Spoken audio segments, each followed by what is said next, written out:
We keep hearing that it is a seller's market, but what if it's actually one of the best times to be a buyer? Stay tuned. This episode of Keeping It Real is brought to you by Real Geeks. How many homes are you going to sell this year? Do you have the right tools? Is your website turning soft leads into interested buyers? Are you spending money on leads that aren't converting? Well, Real Geeks is your solution. Find out why agents across the country choose Real Geeks as their technology partner.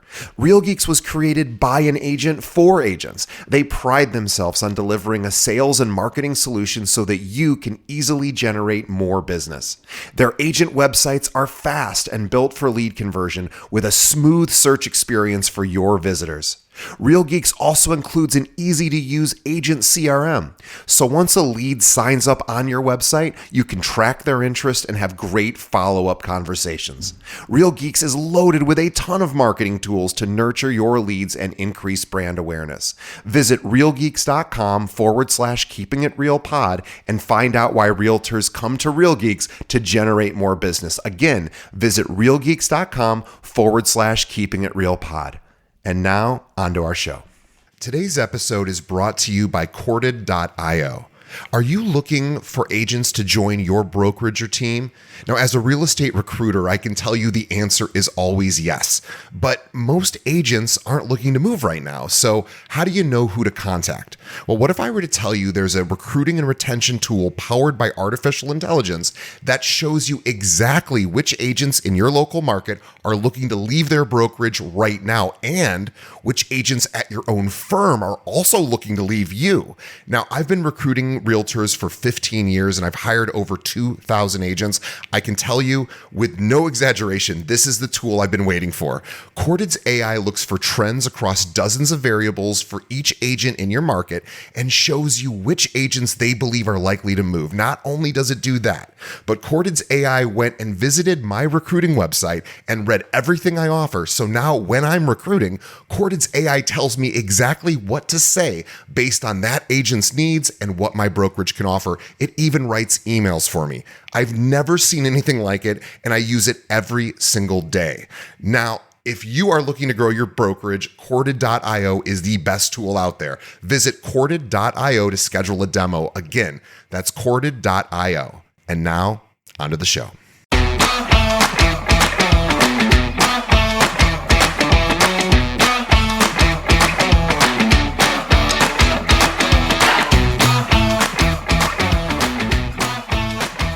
Welcome to Keeping It Real, the largest podcast made by real estate agents and for real estate agents. My name is DJ Paris. I am your guide and host through the show. Today is our monthly series called Unpopular Real Estate Opinions with Chris Linsell.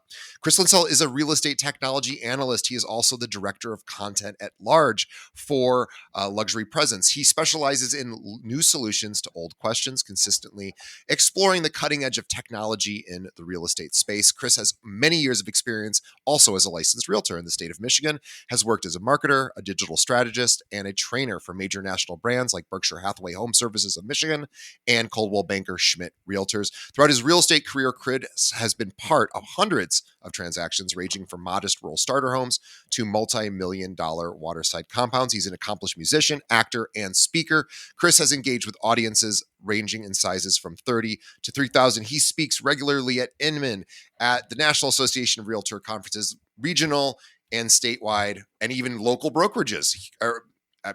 Brokerages all over the country, actually. So follow Chris on links on LinkedIn.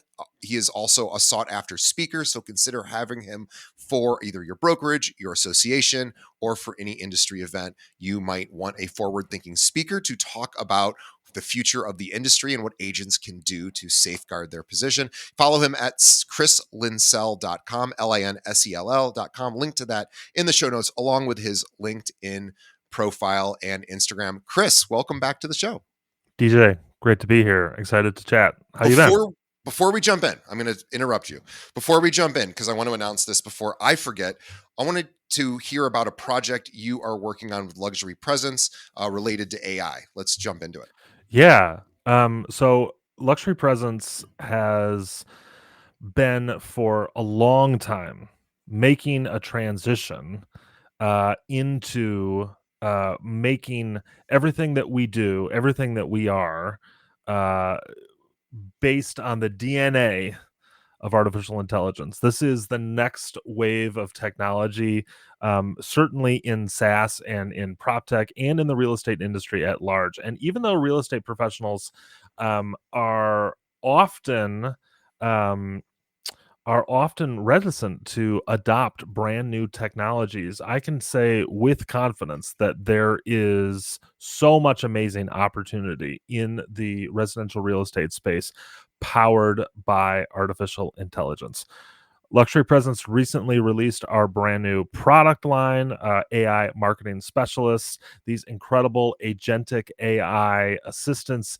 Our whole idea here is that you can grow like a team without hiring a team with Luxury Presence's AI marketing specialists. This is an amazing service that we provide to all Luxury Presence clients. And as a part of this, my content team has been working hard and has recently released a amazing ebook that everyone should check out. It's called the AI Discoverability Playbook. It's all about how to make your brand, your content, and your work as a real estate professional visible online to large language models like ChatGPT, Claude, Perplexity, Gemini. The list goes on and on. The reality is, if you're not showing up in the search results or in the answers to questions being asked on LLMs like ChatGPT, you're going to have a harder time finding your way into conversations with prospective buyers and sellers. And so, in this ebook, which is incredibly comprehensive, it's like 8,000 words long. It goes super deep on all of the strategies that you need to find yourself as the answer to a question being asked on places like ChatGPT. It's available for free on our website. DJ will put the link in the show notes here. The AI discoverability playbook available at Luxury Presence. It's everything that you need to show up as the answer to the question, who's the best realtor in my market? Or who's the best real estate agent for condos in fill in the blank? If you want to be the answer there, this is the guy that'll get you started.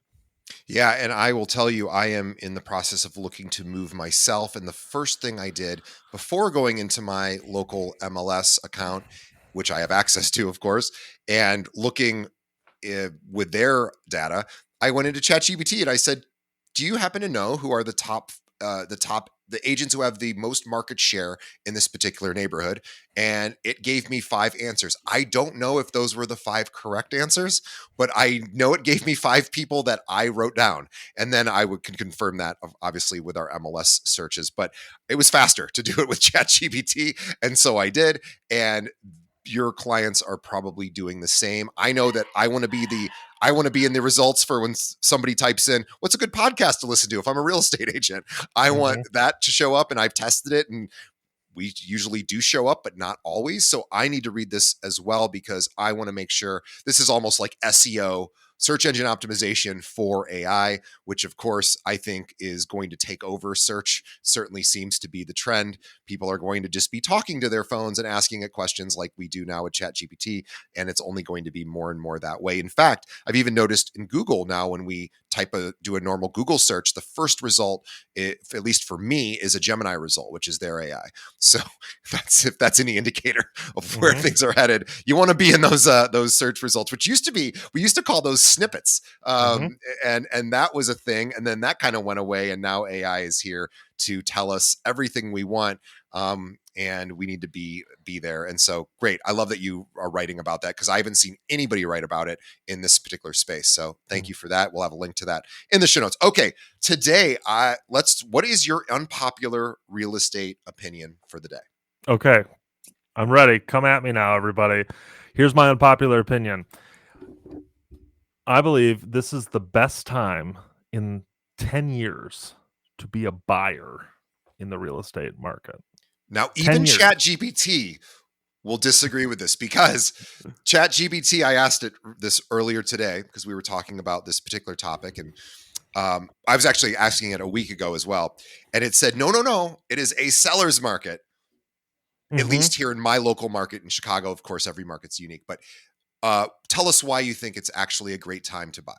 Well, okay, so first of all, I want to just point out that the answer that you got from Sam Altman over there at ChatGPT isn't an invalid one, but it is one that uses what I believe to be the wrong factors for decision making, Yeah. which, by the way, is one of the reasons why you want to keep working if you're a consumer with a licensed, experienced, expert real estate professional in your market. Because while the macro answers from places like ChatGPT might make sense academically, theoretically, they don't always take into account the real um, market specific and even industry specific triggers that would say otherwise. So let me explain to you why I believe it's the best time in 10 years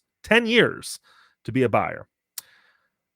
The high mortgage rates, which have been controversial, provocative, a thorn in the side to real estate professionals, to buyers, even to sellers, and an absolute gift to anyone like me who makes content about real estate, the real estate industry, who wants things to talk about.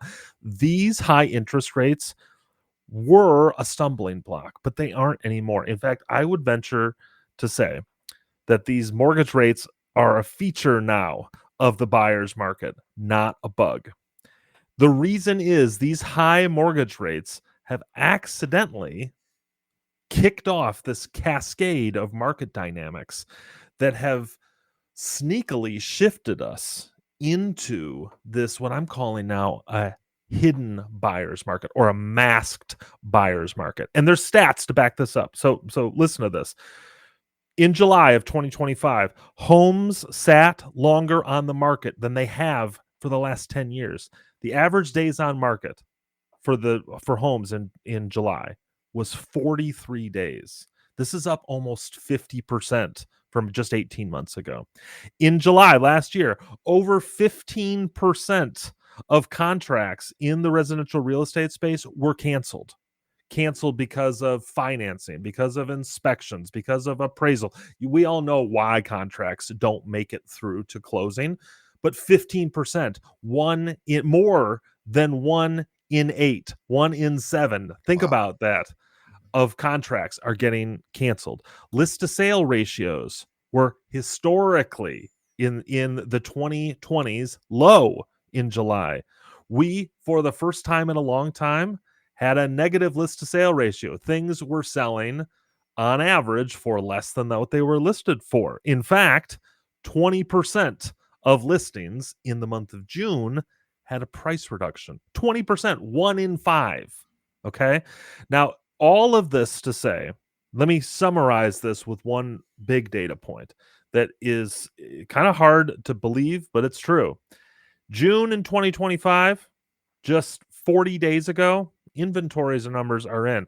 Inventory year over year nationwide was up almost 29%. I know. I saw that too, and I was surprised, and I thought, oh boy, that is not the narrative that I have been hearing from agents, sort of in a granular way. But it is absolutely true. Listings are up. Yeah. And you can see how these mortgage rates have cascaded, who have connected the dots and created some momentum that has summed itself into the stats that I just read out. Now, of course, this isn't the only factor. We live in a multimodal, multidimensional market where there's a lot of contributing factors, but these things are pushing hard on the direction that we're headed. And it's important for us to call a spade here. This has turned what feels like, and according to ChatGPT, is on paper still a seller's market into a masked buyer's market. It is actually the table is set for the best opportunity to get the deal that you want in 2025 if you are a buyer.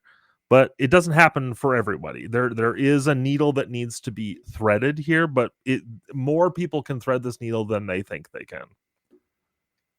Yeah. So thinking about this from an agent's perspective. So an agent says, okay, that sounds great. Yet, and well, here's one thing that is actually a positive that is real tangible, that interest rates have dropped a bit. So Mm-hmm. we are at, I think, the lowest rate of 2025 for 30-year fixed right now, certainly for 15-year. And the rates are pretty reasonable, I think. I think they're more digestible than they were. Mm-hmm. And so I think buyers are, it is easier to get them off the fence. I know here in my local market, yes, we have seen an increase in listings and we've seen an increase in days on market, which is Mm-hmm. about the same as the national average. It Mm-hmm. was 26 days a couple months ago, Mm-hmm. and now it's in the 40s. Mm-hmm. So I'm curious, actually, let's talk about that real quick. Mm-hmm. Why do you think that homes are staying on the market longer? What do you think is going on there?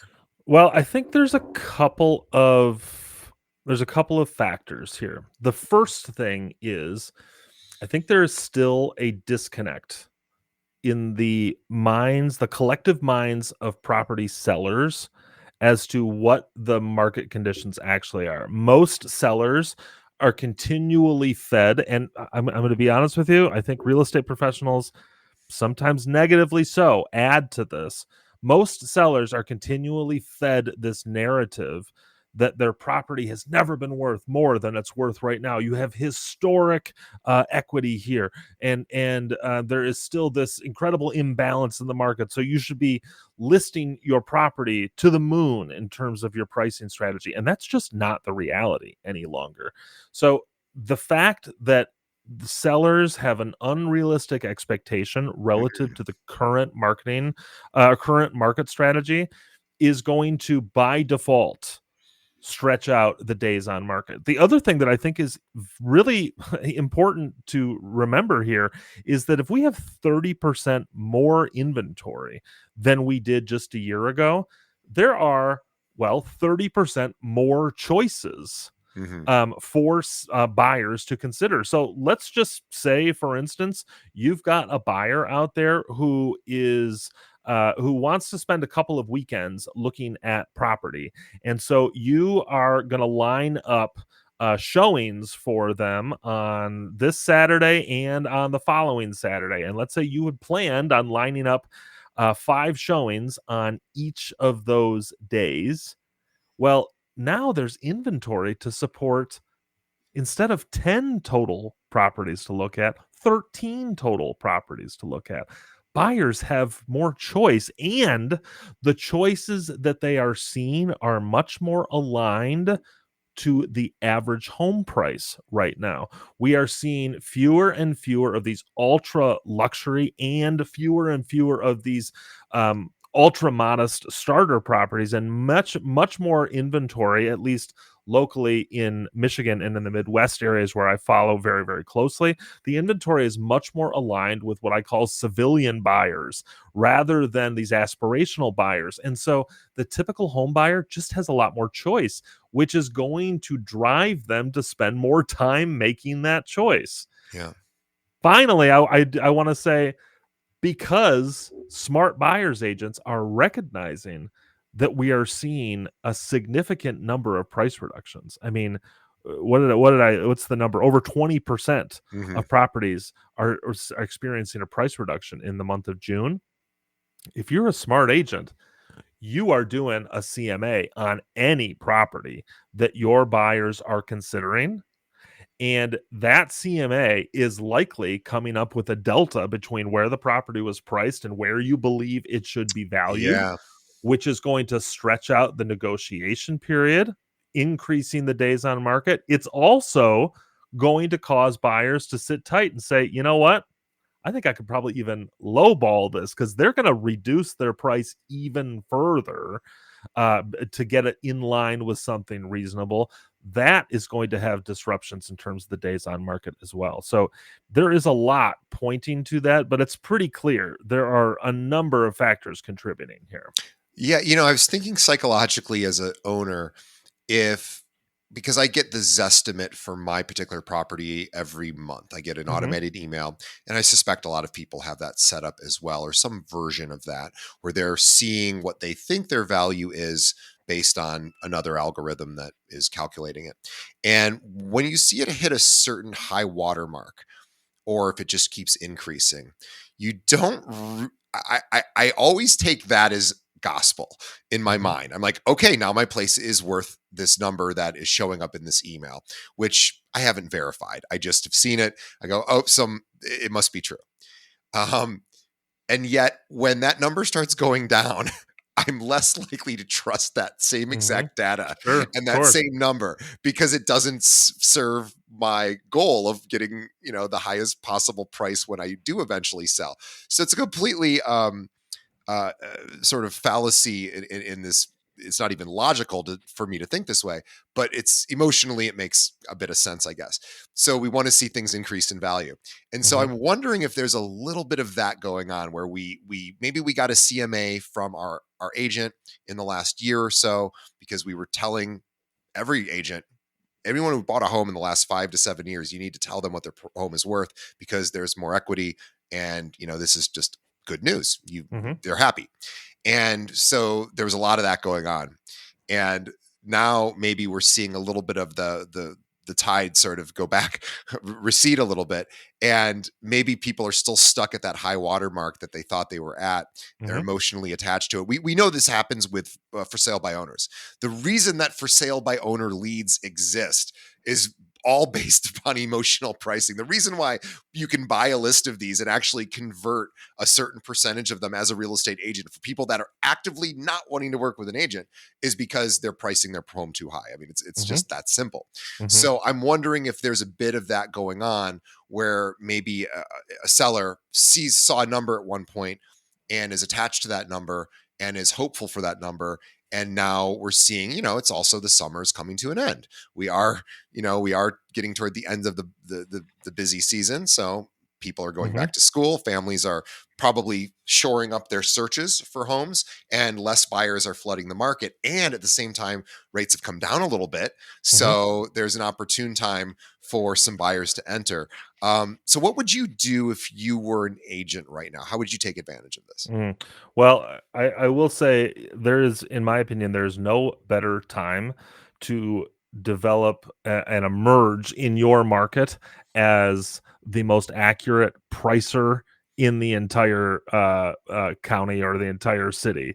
Uh, you want to be known as the person who can pinpoint the value of a property better than anyone else, because that really is the goose that lays the golden eggs right now, is your ability to effectively understand and communicate effectively to your clients how much a property is worth. So this should be priority number one for real estate professionals: is figure out what it takes to increase the accuracy of your CMAs. Yeah. And I will go as far as saying that there are actually two approaches that you should use here. Three, actually. Let's work these in order. The first is you just have to start using the tools at your disposal to look for trends and contributing factors to value that you weren't looking at 36 months ago. This means using, excuse me, using AI tools to examine market data for trends that you wouldn't be able to spot on your own, or that your kind of basic out of the box CMA program provided by your brokerage isn't providing for you either. So what I'm talking about is like uploading your neighborhood or market data to an LLM like ChatGPT, asking for its help to analyze the trends that are contributing to the prices of the sale prices of the properties in the area that you're focusing on, and then comparing the results that you're getting to your results to see if there are any unlocks that are happening as a result of that. So that's the first thing. We have these tools; they're free to use for the most part. You can pay for the premium versions of these chat tools like ChatGPT or Claude, but they have free versions that you can activate as well and get this work done. So that's the first thing you need to do is sharpen your CMAs. The second thing you need to do is start talking about your CMAs more strategically with your buyers and sellers. Here's the strategy that I use, and this is just, it's so powerful. It would be a waste for other folks not to use this. You have to stop giving your buyers or sellers one number and start giving them a range and you call it your strategic range. So if you're selling your property, you give them three numbers. Yeah. The highest number is the conservative end. This is the number that you list at when you are comfortable being on the market for an extended period of time, when you're comfortable having multiple showings, when you're comfortable with an extended negotiation period. This is the conservative number, and who knows, you might get it if you get just the right buyer at just the right time who wants it just in that moment. But more than likely, you're in for a little bit of a fight. The middle number is your neutral number. This is where you feel you are closest to market value, and where you're likely to get an offer at 100% of the price of the asking price. And then you have the aggressive model that is optimized for speed. You want to induce a lot of market activity happening very quickly.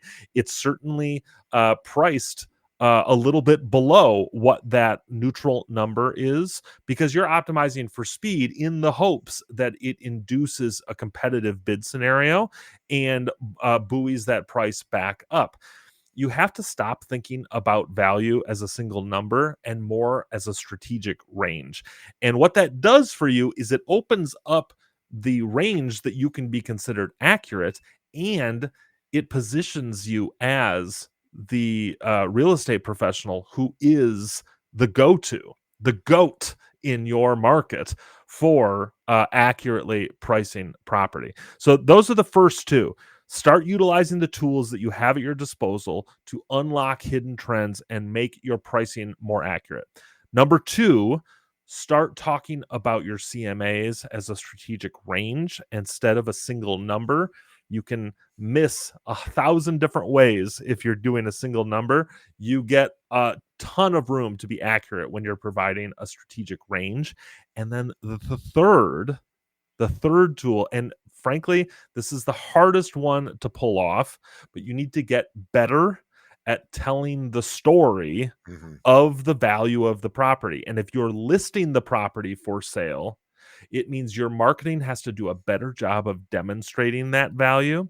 And if you are representing the buyer in a property, or in the pursuit of a property for sale, you need to do a better job of telling the story of why the market is represented your price, your proposed price better.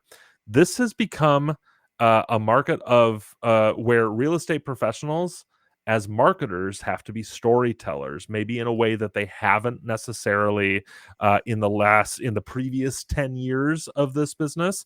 This is an opportunity to demonstrate your value as a professional, and right now that the ability to effectively tell your story means a lot. And especially when we have this masked buyers market where there aren't guarantees by any means. I mean, we're seeing it, like days on market are up 50% from where they were a year ago. We have price reductions on a fifth of the properties that are hitting. This is about storytelling right now. So if you are doing these three things, using the advanced tools, implementing a strategic range, and focusing on your storytelling, this will become a place where you are gaining business, not a threat for losing business.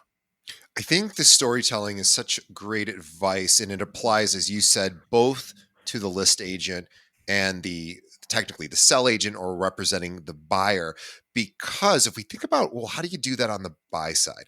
And we're not necessarily talking about writing the love letter, right? So there's there's some problematic practices with doing things like that, and you can check with your local, your state rules for if that's allowed, and some states allow it and others don't. What we're talking about, I think, is showing up for your buyer and representing your buyer's motivation and urgency, and how excited you are as the representing the buyer, as the agent, to the list agent.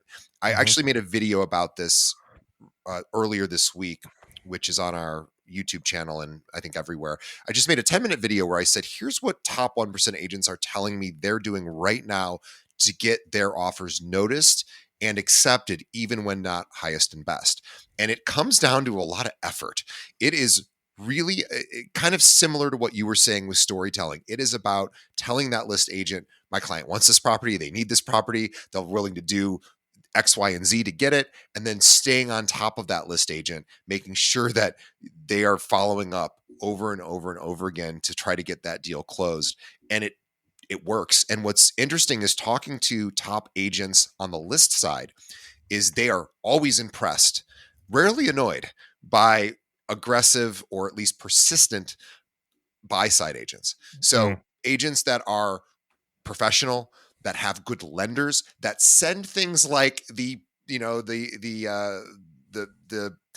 offer letter along with a summary, sending the stuff from the mortgage, showing proof of funds, even showing things like that, attaching it to Mhm. the offer letter and saying, we're with, and then having the loan officer call the seller's agent and saying, hey, we can get this thing to close real fast. Like, this person's ready to go, Mhm. and putting all of those arrows in their quiver, taking them out and firing them, and saying, no, we're the team you want to close with because we can get this done, Mhm. is I think part of the story selling process. Totally. Well, and if you consider, remember, like, that 15% of contracts were canceled Yeah. in July 2025. This is a legitimate concern for buyer or for sellers right now, is whether or not a contract will actually be seen through to the closing table. It's interesting. I would say that right now we are in a period of time where it is now, uh, maybe not necessarily happily welcome from the listing agent, but it isn't unacceptable any longer to submit your CMA along with your offer to be Hmm. like, "Hey, listen, Justification. Yeah. I know we're coming in 50 grand below where you have this listed, but listen, here are the comps that I'm looking at. Here's the process that we use to come to this number. We feel like this is a fair representation of value in the market. We can also offer you, like you said, these levels of assurance that this is a good contract that's going to make it to the closing table."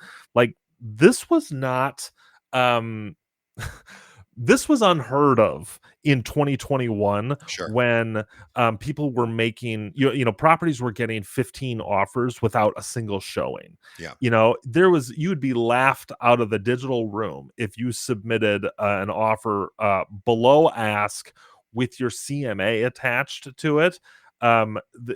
Listing agents would just be like, okay, we appreciate this. We have 10 other offers all over ask with 0 inspections, and 5 of them are cash. So you're welcome to submit. I'm happy to fulfill my duties to show my client, but there's not a snowball chance in hell that this is going to get accepted, because why would somebody accept this?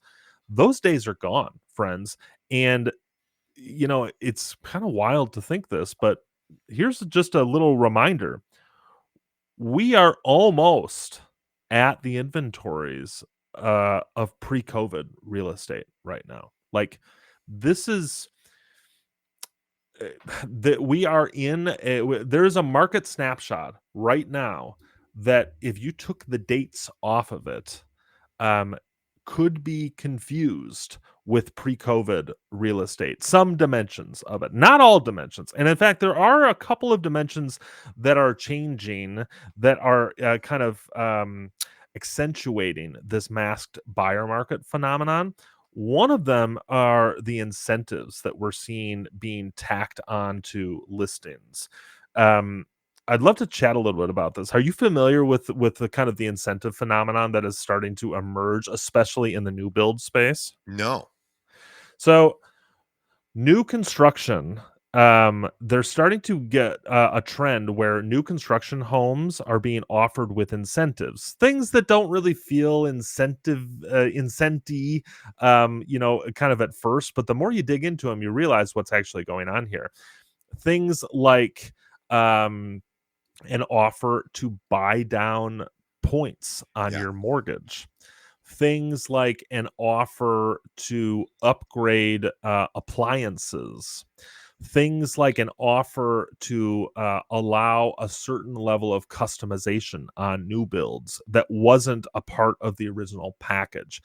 And though these sorts of incentives have existed forever, they have started to become a little bit more aggressive, and we're starting to see them putting pressure on the existing home stock market, such that the incentives that you're getting from new build construction are making their way into listing existing stock. And the place where we see this the most is frankly a direct downstream result of the NAR lawsuits, the commission lawsuits, where we are seeing more and more officially the offer of buyer's agent compensation as a part of the listing of the property for sale. That you with your list price, you get compensation of your buyer's agent, which we all know this was the big debate for a long time.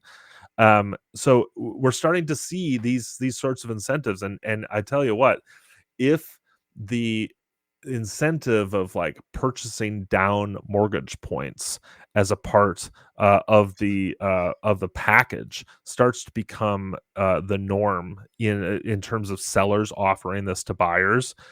I mean, I think then we take the mask off. Like this isn't a masked buyer's market Yeah. anymore. Even if the numbers are saying otherwise, this is a buyer's market. If sellers are incentivizing their buyers that much to get in the ring. Yeah, that the buy down idea is an interesting one, and I almost wonder if individual home sellers who are not developers could creatively, if their property isn't getting the attention it deserves for the price they want, they could throw that into the mix and really spice up the game a little bit. That would be a very interesting thing Mhm. for a non-developer primary resident owner Mhm. to consider doing. I also think too, is this a great time to sell by? Meaning owning a Mm. home, wanting to make that move in the next 12 to 24 months, maybe thinking, well, if I wait for rates to come down further, maybe that would spike more buyers hitting the market. Certainly more properties would hit the market, but prices will certainly go up. Maybe it does make sense because my property likely has appreciated at least over the last 5 to 7 years. Mhm. Maybe it makes sense that, yeah, maybe it's not at its high water mark that it was, 3, 4 months ago, Mhm. but perhaps it's a great time when less buyers are here. I still sell it at a premium. I have a bit more inventory to choose from when I go to buy. Maybe I start buying before I even consider selling, Mm. and knowing that if I price correctly and I don't shoot for a trying to sell over my list price, which we know Mhm. is not as effective right now. So Mhm. maybe we have a more sort of dialed in pricing strategy for my existing property.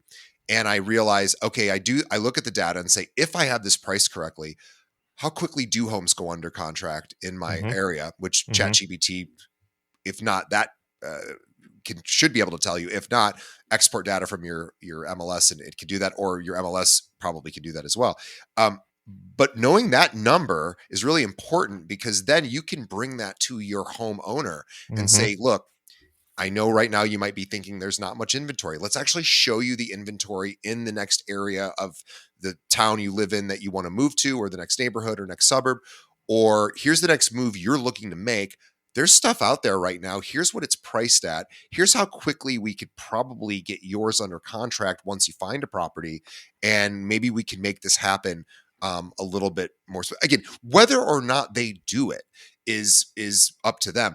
What I think is this valuable to people? Is this a Mhm. value to demonstrate why you're still relevant, why you're still needed as an agent?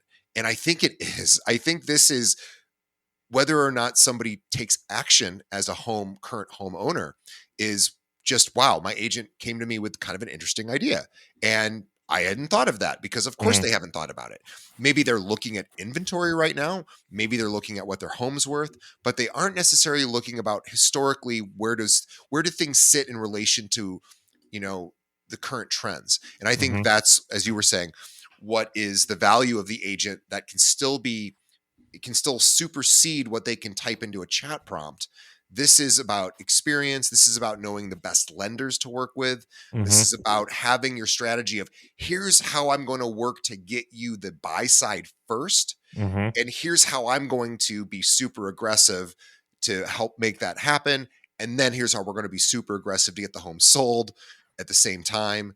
And I think this is just a fun conversation to have, regardless of the outcome to the Mhm. actual current homeowner. For first time home buyers, I think this is an easy win. Mhm. You know, what we're talking about is an easy conversation. I think this is actually a great conversation for current homeowners who are Yeah. thinking about making a switch. Yeah. I mean, at the end of the day, you're 100% right that there is massive opportunity um, on a case by case strategic basis. But this is one of those perfect illustrations of why we are not at a place where we can trust something like a chat gpt to give us the level of personalized advice and assistance that we need when making this sort of a decision with this amount of gravity to it, because ultimately the true in my opinion the true value of working with a real estate professional is their specific market experience and insight relative to my specific needs. I mean, Yeah. I am thrilled to get a chance to work with an agent who's the number one condo agent in all of Chicago. But if that person can't apply their expertise to my specific set of needs, then that accolade means nothing to me. And so, to that end, the real golden opportunity here is to uh be able to take that expertise and experience and that reputation that you've developed in your market, um to be able to interpret the kind of the smoke signals that are this current market that we find ourselves in, and understand how those signals become advantages or disadvantages for your specific client. Because if you can go to your client or to your prospect, if you've got somebody who's on the fence about whether or not they're going to buy or sell, if you come to them and say, listen, this is what I'm reading in our market as to what's going on, here's how it applies directly to your decision. I mean, this is kind of a no-brainer for me. Like, if somebody comes to me and says, like, this is the best time, this is the best chance that you're going to have in the last 10 years, right now is the best chance that you have to get the deal that you want on the house of your dreams that will set you up for the life that's going to, creating the life that you want. Of course, I'm going to sit up and listen to that. But if you don't position yourself as somebody who has, one, a handle on exactly what's happening, two, who has the courage to be able to say, look, I know, CNBC and ChatGPT are going to tell you this is a seller's market, but this is actually a masked buyer's market, and here's why.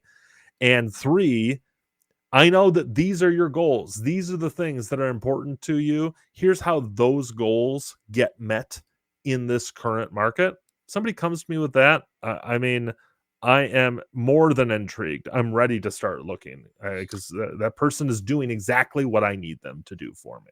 Yeah, I bought a car a year and a half ago, and I bought a brand new car, and I bought it in my company bought it. And so it was at a, even though I have my credit is great, I still, it was at a time when interest rates were higher, and so as a result, I have this high interest rate on this brand year and a half old car. And I love my car. And my intention was to drive it for the next 10 years or more and drive it until, I've gotten my value out of it. I have no intention of trading it in or, making any sort of switch. However, rates had come down recently, and I, in the process, said, "Oh, maybe I can refinance it." Well, it turns out it's a little bit more challenging to do that when it's in a company's name, as opposed to an individual. So I'm sort of in this position where I reached out to a few different lenders and said, "Hey, can we refinance?" And they're like, "Oh, it's a little tricky," and so it's kind of at a roadblock. So it's like, okay, this is just where I'm at now. If the person who sold me the car, who knows this is my situation, knows all of this information, Mm. if came to me and said, I have a solution for you. And maybe it's not even an ideal solution, but maybe it's, hey, I can get you a brand new car a year and a half later, and you're going to have a lower interest rate, and it's only going to cost you X amount, and we're going to get rid of the old one, and it's still worth X. I don't even care if I do it or not. I would be Mhm. so impressed that somebody came to me with some idea that was in my interest or possibly in my interest, that I would be like, "Oh, I'm never going to another car dealer because this person's thinking about me." Mm. So, and again, maybe it's a pipe dream. I don't think, and this is throwing no shade at my person who sold me my car. They're wonderful, but these are the kind of things that separate good agents from great agents. And if you are just saying, "Hey, I've got this thought, and maybe it doesn't apply to you, but I like you to just at least consider it, or at least hear what's going on." At the very least, they're like, "Wow, my agent really is on top of things." Mm. So again, whether this results in activity for your clients, they're going to be impressed with your activity and probably share that information with other friends and family whose Totally. agents are probably thinking, "Oh, they just bought a home 2 years ago or 3 years ago. Why would they consider moving?" And Yeah. of course, we know that follow up is the fortunes in the follow up. So we want to stay in touch, and we always want to know what our clients are doing. But we know that that's, if we're not providing this information, people are going to seek it out on their own, and they're going to get some good, some bad, because they're going to look it up on either ChatGPT or online, and they don't have the professional unless they call you, which great if you're that agent that they call, but you need to make those proactive calls first. So, Chris, this is a great, Mm. great episode to talk about why it possibly is a good time to consider purchasing Mhm. and sort of how to position that. So I think this is a great place to wrap up. This Yeah. is definitely an unpopular real estate opinion. However, backed up with some really good, solid logic. So thank you on behalf of the audience for coming really with a banger this month. This was a good one. And we appreciate Chris every month for his opinions. And even though they are unpopular, they are often accurate. So I want everybody to follow Chris. You can find him on LinkedIn. You can find him on Instagram. You can find him on his website, chrislinsell.com. He's super easy to locate. You want to follow this guy because he's thinking about the real estate industry. He's thinking forward, and he's got opinions and ideas. He's often asked to speak on these ideas and opinions at conferences, which you should go visit him speaking at those endeavors as well. And also consider having him speak at some of your own conferences. So definitely, on behalf of the audience, thanks, Chris. On behalf of Chris and myself, thank you to the audience for listening. Send this out to other agents in your office, other agents that are maybe seeing a slowdown in activity on the buy side, this or on the sell side rather. This is a great opportunity to help and energize agents, give them a reason to pick up the phone and connect with those clients yet again. So we will see everybody on the next episode. Thank you to our sponsors. Please remember to share this and also leave us a review. Let us know what you think of the show. We appreciate that as well. Chris, thank you. We will see everybody on the next episode. Thanks, TJ. Talk to you soon.